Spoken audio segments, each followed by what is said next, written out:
unconditional love for me. I want to make sure I get this because this is on the tip of my tongue.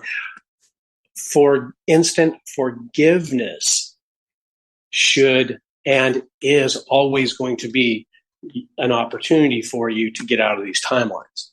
Instant forgiveness. So what had happened? So what they slapped you? It's gone. And that's why that marries so well with your statement. You believe that there's a percentage of your mind you are not using. You're calling it subconscious. Is that what you believe, Jane?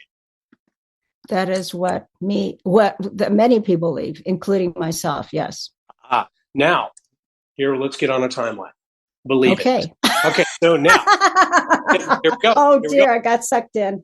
Here we go. So I love this. So now we believe that we can only use a percentage of our brain because is there somebody with a white jacket that told you that? And so in order for you to get your master's degree, is that where we got it from? I wonder where we got that from. It's from out there, from many people. You could talk. Right. You could bring in Carl Jung. You can bring in some of the philosophers and say, well, anyways, you know where I'm going with that. Thank you. Yeah. I love them because they have way more words than me. And so I go, okay, can't we just start from going within? Yeah, but there's a nucleus about this that I need to explain. No, there actually isn't. There's just one thing to do, and that is use your heart to make decisions. Okay, so now we believe we're chasing information. That would be the word believing, that we can only use a percentage of our mind. And here's what I challenge everybody. Excuse me. This is an opportunity for everyone to watch how they make their next decision. If it's based on their mind, I have to, past choices, whatever, or something you cannot wait to do because you're so inspired, including sitting on the couch. Okay. Now, the mind is being used primarily. We're thinking backwards. So I actually agree with your statement because I would like you to replace subconscious with consciousness from source. All the words are limited to what I'm doing my best to explain. Your knowledge comes from your heart. Everything ever experienced in the universe, past, future, present, is in your heart right now. Surely we're tired of me saying this. So you're correct. We are not using our heart as our primary decision-making process, knowledge center, which comes into us, and we decide if we want to go left and right because we're excited or we're not, and then the brain observes the expression and experience of that excitement. So the only thing the brain can do for you is store memory based on the, please say it, on the past. That's right. So I can read every book on this planet. And where is that book now? Where is it? All over the place? No, come on now. Stay with me. Okay. If I read a book, right, and I'm done with the book, it's in the past. Okay, so it's on the shelf now. Yeah. Okay. So now we can actually, I do my best not to say names. I want to really bad. There are people, I'll give you a clue. There are people who do this and represent themselves in a very technical, intrinsic way because they're funneling the information, knowledge through their heart. And then they actually go work for the space shuttle program, as an example, or they work for the industrial military complex and so forth, because that knowledge is so easily attainable. Sure, they have memory. Sure, they can record things in their genetics, but they actually have less restrictions of DNA. I didn't say they have less DNA or more DNA. I said they had less restrictions from their consciousness, light, source, God, whatever word you like, coming directly into them without a hindrance of the genetic filter, which I'm calling DNA, out the brain to represent the knowledge and execute it. Watch it, experience it. Does that make sense? Yes. So again, we're all processing information reactively instead of proactively as a stereotype. Not all of this, obviously. There's some great people living on the Amazon that could care less about what I'm saying. There's tremendous amount, out of all the calls all over the world. I love every one of them. I just enjoy them so much. Everyone pull on me, call on me. I'm going to make it easier and easier all the time here as I learn from you all what you need. But when you look at some of the legacy religions here, hint, hint, Buddhism, some of it's still left over. So a lot of people from India, Malaysia, they don't call me because they already know to go within. They live happy with nothing. And it's not that they don't want more things. It's that they recognize the flow of the universe is through the heart. Does that ring a bell? Indeed. Yes. Okay. Show's over. I mean, this has got to be close to our last show, don't you think? We hope not. We are still just kind of on the surface still. That's the best I can do. Okay. And I'm really looking forward to the collaboration centers that we're going to create around the planet, and they are coming based on everyone else's desires. That is one constant theme with everyone that I communicate with is we all want to join hands and let's get to work and put some things into play for us, right? Yeah, so cute. I had to go back again to the concept of the subconscious. As you say, it marries very well with source, right?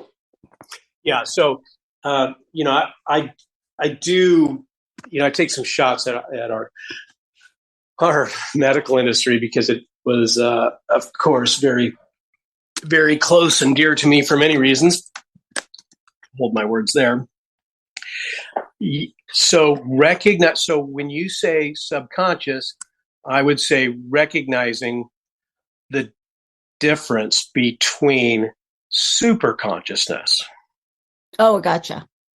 So there's again, it's very difficult to explain in the English language the volume of light you're actually using at any given time versus the distractions, the reactionary process in which you're managing the volume of super consciousness in real time, because you've got so many distractions here. The one thing, if I was to say, if you only had one thing you could talk about when you get down there, what would it be? I'd say the unnecessary urgency around time. Mm-hmm. Everybody's got to get her done, don't they here? And not realizing they only live 5 minutes, being cut and pasted. And so for the record, everyone, you're hundreds of years old, all of you, being cut and pasted. They're hijacking our time. You can actually see it. I want everyone to go get a stopwatch if you can, mechanical, and you can watch them cutting and pasting time. These folks are very savvy. They need you. That's why we're all still alive. They can't stay at this frequency band unless we create a dimensional reality for them. And that is my great passion. This is not what I came here to talk about. But once you get in here, you go looking around and you go, everyone's on timelines that aren't theirs.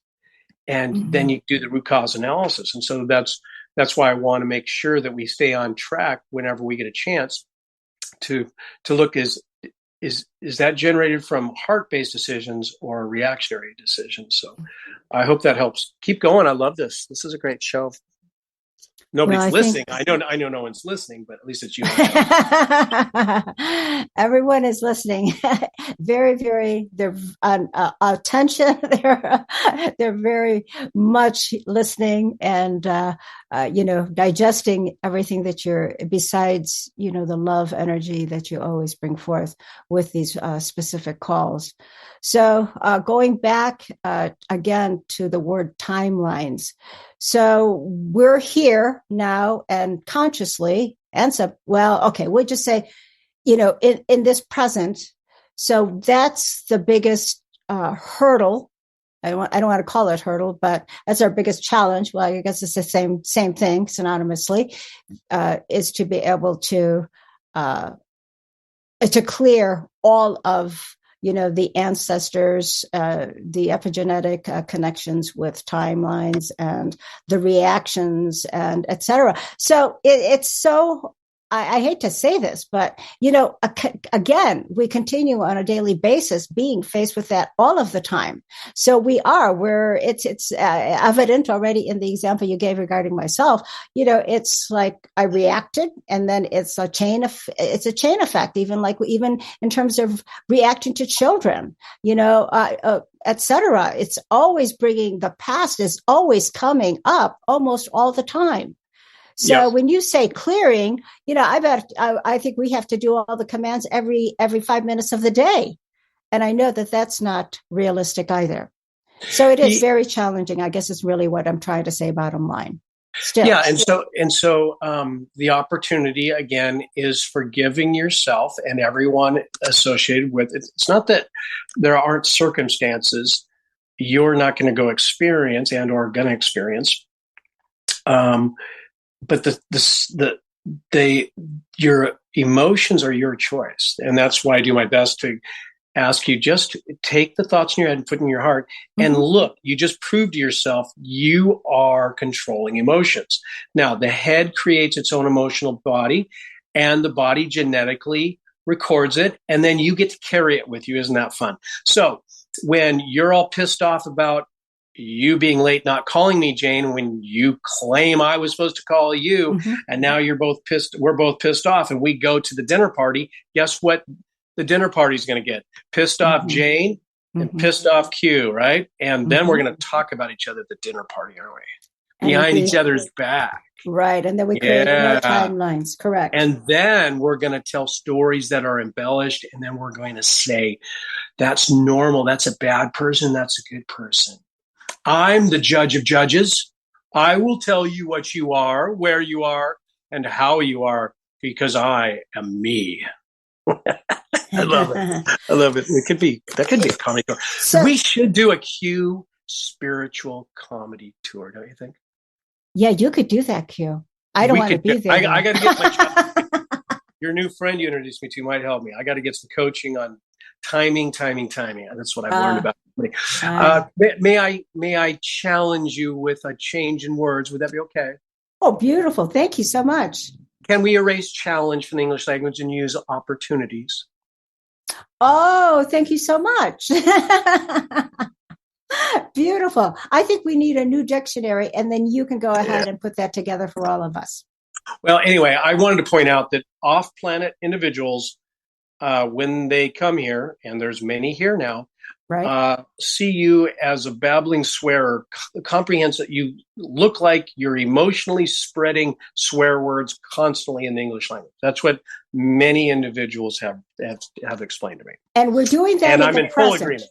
And we're in the present doing that, Q. That's so right. You're saying we have to be able to let go of all of the stuff that went back hundreds of years or thousands of years back. We still have to just really concentrate on the present because we're doing it all the time, every single day.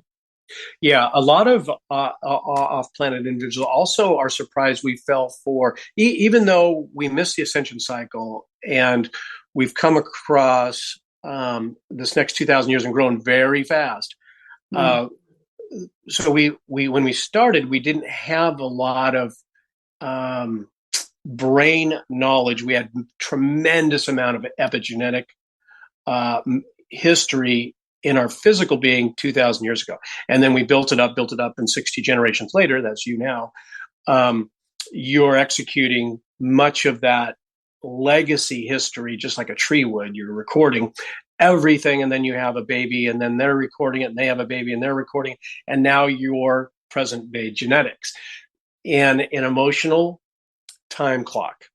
Exactly. I want to say bomb, but it's actually time. So they're actually channeling. The outcome that they want here is very simple. They just want to turn you into a robot that you're calling a gray alien.